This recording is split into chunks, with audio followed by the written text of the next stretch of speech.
Okay, this is Kyle with the NXT Takeover Dallas review, and I'm just gonna say this now: WrestleMania, you're gonna have a hard time topping what happened last night.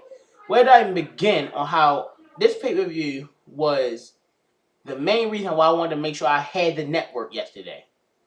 Because WrestleMania, the Hall of Fame ceremony is coming on in a few minutes, and WrestleMania is tomorrow night.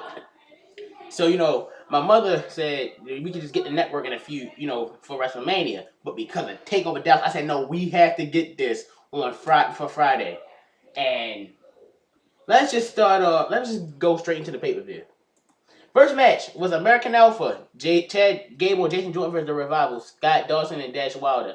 To quote Adam Blampied from last night, American Alpha is just as good as their name is bad.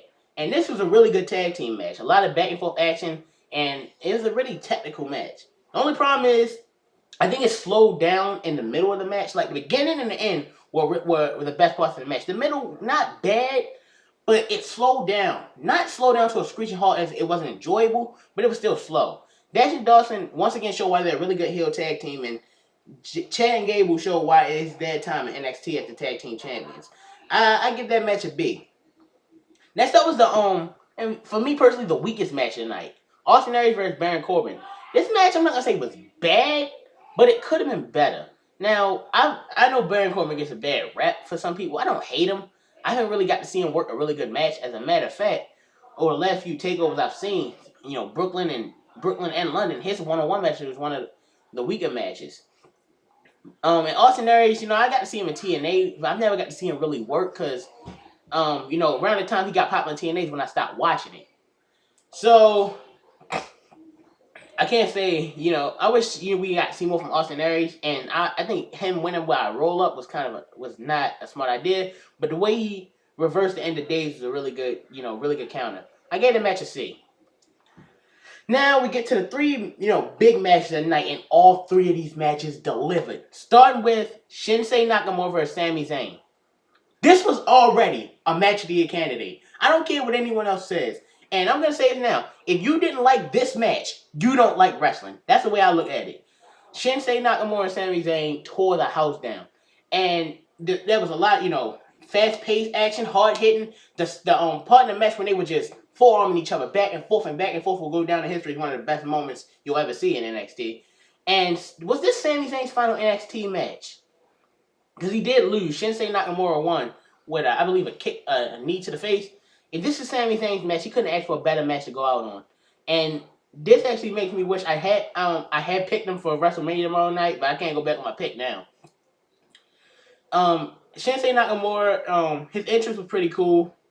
And, the way he got in Sami Zayn's head a little bit was kind of, funny. People say he had a lot of charisma, and this match really proved it. But this match was about the in-ring action. Mutual respect shown at the end of the match, and really, just like a lot of great matches you'll see in NXT, I actually stood up and clapped when the match ended. I gave Shinsuke Nakamura and Sami Zayn an A. That match I found no flaws with whatsoever. Next up was Asuka versus Bayley for the NXT Women's Championship. This was a match I've been waiting for months. From the minute I actually saw what Asuka can do, I said, I cannot wait for this match to happen. Now, I knew going into this match that Bayley would probably be losing the title, and she lost. This match was not as great as I thought it would be, but it was everything I expected. Asuka was showing, why she's a hard striker and a fast striker. Bayley countered with a lot of submissions.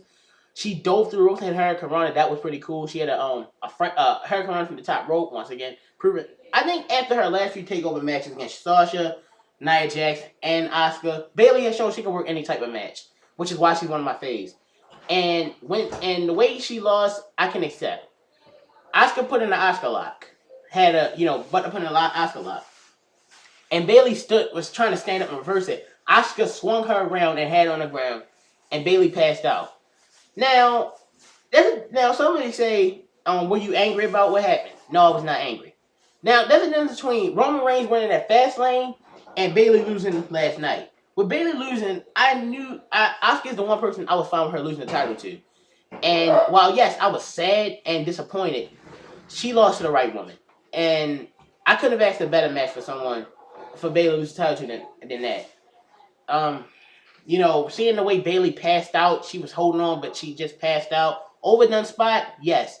Was it necessary? Yes. And will Bayley appear on Raw this Monday? Will she make an appearance at WrestleMania? Who knows? But if this is her last NXT match, thank you, Bayley. And here's a question: who in the world can stop Asuka as NXT Women's Champion? I gave that match a B+. Next up, Finn Balor versus. Now we get to the main event: Finn Balor versus Samoa Joe for the NXT Championship. Now going to this match, I was thinking, what can these two do to top the London match? Which was pretty good. Now I don't know. I don't think I like this match as much as I like the London match, but this was once again a really good match. Joe came out as usual looking determined and ready to kill Finn, and Finn made another incredible entrance. He came out with a chainsaw. A chainsaw. I'm not gonna lie, I marked out. When I saw that chainsaw, I was just like, this is why he's, my favorite person in NXT, one of my favorites in NXT. Now, the match started off, Finn and Joe collided heads. And Joe was bleeding. Above the eye started bleeding. He got gushing blood. And throughout, then that's what started one of the main problems with the match. The fact that the match had to be stopped to clean up the blood, which caused the Dallas crowd to say, let Joe bleed or screw his face. And I can't say the other one because I can't swear. But here's the thing. You can't get mad at PG or anything like that. This is about Joe's safety. You don't want to risk the blood really getting into his eye and messing his eye up. So I can condemn the fact that, I can accept the fact that what they were trying to do. The problem is that after a while, it did slow the match down. But besides that, Joe dominated this match for a long period of time. Constantly wearing Finn down, hitting him hard, kicking him hard. And I really thought, and you thought that the last match, you thought Joe was going to win. I really thought Joe was going to win this one. He hit the muscle buster on Finn. I thought, oh gosh, it's over. 1, 2, Balor kicked out. And then Finn started to come back with sling blade kicks. He hit the coup de grace, but didn't go for the pinfall. And the ending of the match was for some way say it came out of nowhere. Let me say that now. It wasn't bad, but it came completely out of nowhere. Joe trying to lock in the coquina clutch and looked like Finn was about to pass out while he was standing, but he put his foot on a turnbuckle and hit a flip and held Joe's shoulders down for the 3 count. Me being a fan of Finn Balor, I marked out because I was pumped because that's the one I wanted to see win. Now Joe, I'm surprised Joe didn't attack Finn after the match because Joe looked legitimately angry when after the match ended. And if I lost the way Joe lost, I would be mad too. So and Joe just walked into the back. I think it'd have made what I would have done. I'd have had Joe attack Finn after the match and then have Balor Club debut and save Finn. But maybe they want to have Balor Club as a heel group. Who knows? But I gave Joe and Balor also a B+. I thought it was good. Not as great as that London match. But it was a really good match. So what's my final score for NXT TakeOver Dallas? With a B tag team match, 2 B+, and an A, I gave it a B+. I thought this was a really good TakeOver special. I probably don't like it as much as I like Brooklyn, but I really did like this TakeOver special.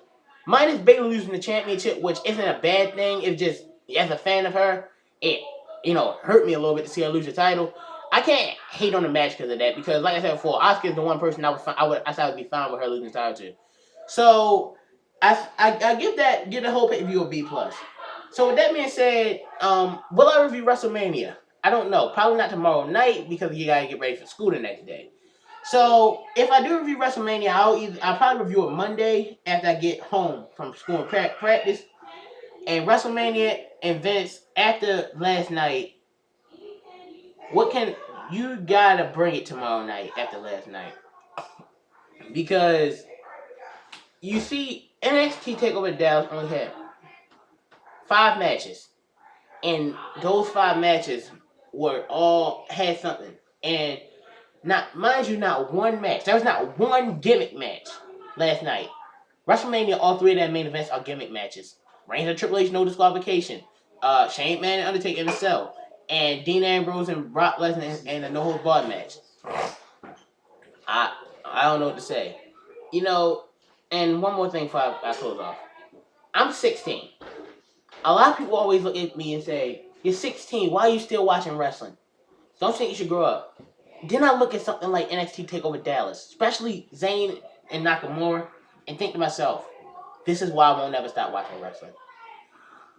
NXT, once again, you proved to me why you are the definitive brand in WWE.